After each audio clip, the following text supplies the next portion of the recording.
लोकसभा चुनाव 2024 के पहले चरण के लिए मतदान संपन्न हो चुका है। पहले चरण में उत्तर प्रदेश की 8 सीटों पर वोटिंग हुई। पहले चरण के मतदान के बाद से ही सभी राजनीतिक दल अपनी अपनी जीत के दावे कर रहे हैं। समाजवादी पार्टी के प्रमुख अखिलेश यादव ने इंडिया गठबंधन की जीत का दावा कर दिया है। इस दौरान उन्होंने कहा कि पहले ही शो में भारतीय जनता पार्टी का शो फ्लॉप रहा है। अखिलेश यादव ने कहा कि गठबंधन सबसे ज्यादा सीटें जीतने जा रहा है। तो वहीं भाजपा के प्रदेश अध्यक्ष भूपेंद्र चौधरी ने सभी सीट पर जीत का दावा करते हुए कहा कि सपा और इंडिया गठबंधन के झूठे प्रचार को जनता ने नकार दिया है। उन्होंने कहा कि इनके वादे और घोषणाएं सब झूठे और बेबुनियाद हैं, चाहे जिस डॉक्टर को ले आए, लेकिन सपा का गठबंधन अब किसी डॉक्टर के पास कोई इलाज नहीं है। पहले चरण के मतदान के बाद राजनीतिक पंडितों ने भी अपने अनुमान को बताया। राजनीतिक पंडितों की माने तो यूपी की 8 सीटों पर कांटे की लड़ाई होने जा रही है। राजनीतिक पंडितों का अनुमान है कि भाजपा, सपा और बसपा तीनों पार्टियों को 2019 चुनाव में जीती हुई सीट को भी बचाना मुश्किल हो सकता है। राजनीतिक जानकारों का कहना है कि पहले चरण में विपक्ष को नुकसान हो सकता है। जानकारों का कहना है कि जिन सीटों पर चुनाव हुआ है उसमें अधिकतर सीटें पश्चिमी यूपी की हैं। उन सीटों पर विपक्षी पार्टियों के कैंडिडेट 2019 में चुनाव जीते थे, इसलिए कम वोटिंग होने से विपक्ष को नुकसान हो सकता है। उनका कहना है कि पश्चिमी यूपी में जाट वोटर बड़ी भूमिका निभाता है, जो पिछले चुनाव में भाजपा के साथ नहीं आया था, लेकिन इस बार राष्ट्रीय लोकदल भाजपा के साथ आई है। इससे माना जा रहा है कि जाट वोटर इस बार भाजपा के पक्ष में आएगा। वोटिंग कम होना कहीं न कहीं भाजपा को फायदा पहुंचाने वाला हो सकता है। अंदरूनी कलह को लेकर राजनीतिक जानकारों का कहना है कि भाजपा में पार्टी उम्मीदवार से ज्यादा प्रधानमंत्री मोदी के चेहरे पर चुनाव लड़ा जाता है, लेकिन इसका थोड़ा बहुत असर हो सकता है। आपको बता दें कि पहले चरण में मतदान का प्रतिशत कम होने को लेकर राजनीतिक पंडितों का अनुमान है कि इसकी एक वजह हो सकती है लोगों में उदासीनता। उनका कहना है कि मतदान को लेकर जो उत्साह 2014 और 2019 के लोकसभा चुनाव में देखने को मिला था, वो इस बार के चुनाव में देखने को नहीं मिल रहा है। मतदान का प्रतिशत कम होने से लोगों ने सरकार के प्रति असंतोष भी जाहिर कर दिया है, लेकिन जिस तरह से जातीय समीकरण है और वहां पर उम्मीदवार उतारे गए हैं, उससे ऐसा लग रहा है कि भाजपा अच्छी स्थिति में है। पहले चरण में यूपी की 8 सीटों पर हुए मतदान को लेकर राजनीतिक जानकारों का कहना है कि अगर 2 से 3 सीटों को छोड़ दें तो भाजपा ने बाकी सीटों पर लड़ाई अच्छी लड़ी है। पहले चरण की 8 सीटों का आकलन करते हुए राजनीतिक जानकार कहते हैं कि एनडीए को 5 और गठबंधन को 3 सीटें मिलती हुई दिख रही हैं। उनका कहना है कि मुजफ्फरनगर, पीलीभीत और कैराना सीट पर भाजपा को नुकसान होने की आशंका है।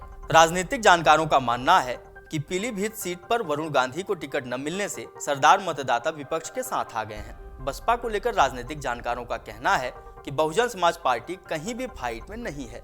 बसपा ने सिर्फ वोट कटवा की भूमिका निभाई है। उनका कहना है कि बसपा ही भाजपा को फायदा पहुंचा रही है।